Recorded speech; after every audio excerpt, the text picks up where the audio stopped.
আসসালামু আলাইকুম প্রিয় বন্ধুরা, বালিয়াটি আবু হুরায়রা রাদিয়াল্লাহু তাআলা আনহু হাফিজুল উলুম মাদ্রাসা ও এতিমখানায় এখন চলছে পবিত্র কুরআন সবক প্রদান অনুষ্ঠান। আর উক্ত অনুষ্ঠানে বাচ্চাদেরকে সবক প্রদান করছেন হাফেজ মাওলানা মুফতি সাইফুল ইসলাম ফিরোজী সাহেব, খতিব সাটুরিয়া উপজেলা কেন্দ্রীয় শাহী জামে মসজিদ সাটুরিয়া মানিকগঞ্জ, এবং হজরত আল্লাম মাওলানা আব্দুস সালাম মুহতামিম অত্র মাদ্রাসা। তাহলে প্রিয় বন্ধুরা, দেরি না করে আমরা সবক অনুষ্ঠানে চলে যাচ্ছি।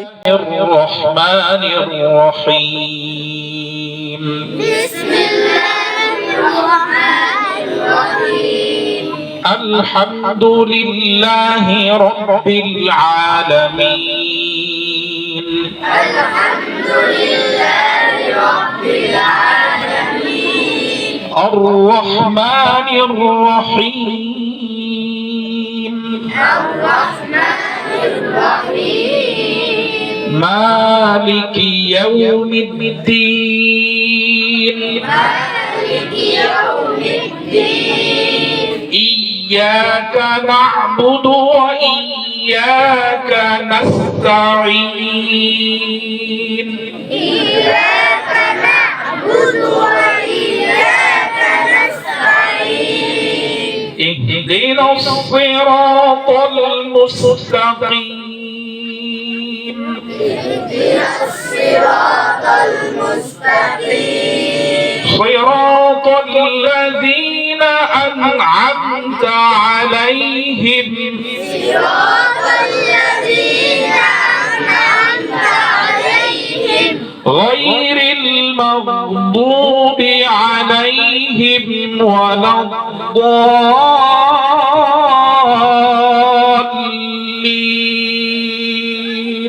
غير المغضوب عليهم ولا الضالين আমিন। একজন একটু পড়ে শোনাবেন, কে পড়বেন? হাত জাগান, একজন কে পড়বেন? হ্যাঁ, পড়ে। أعوذ بالله من الشيطان الرجيم.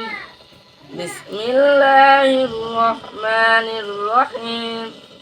الحمد لله رب العالمين الرحمن الرحيم مالك يوم الدين إياك نعبد وإياك نستعين اهدنا الصراط المستقيم صراط الذين أنعمت عليهم غير المغضوب عليهم ولا الضالين آمين। মারহাবা, মাশাআল্লাহ। এটা তো আমরা সূরা ফাতিহা পড়লাম, এটা কোরআন শরীফের ভূমিকা বলা হয়, হ্যাঁ, ফাতিহাতুল কিতাব। আর এরপরে কোরআনের মূল আলোচনা শুরু। তো বড় হুজুরের পরে যে সূরা বাকারা, সেখান থেকে আপনাদেরকে একটু পড়াই।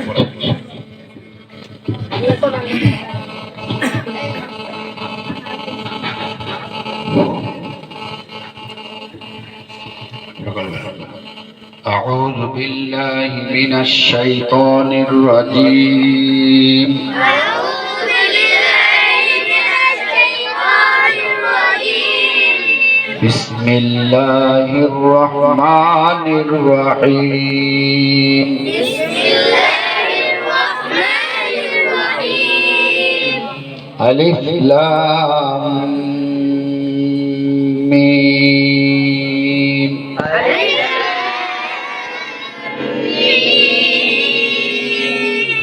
ذلك الكتاب لا ريب فيه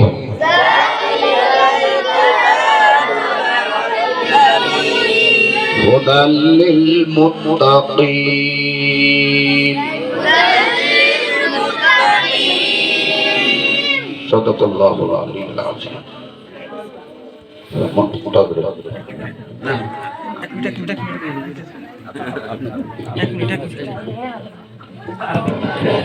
আলহামদুলিল্লাহ। এখন আমাদের দোয়া হবে।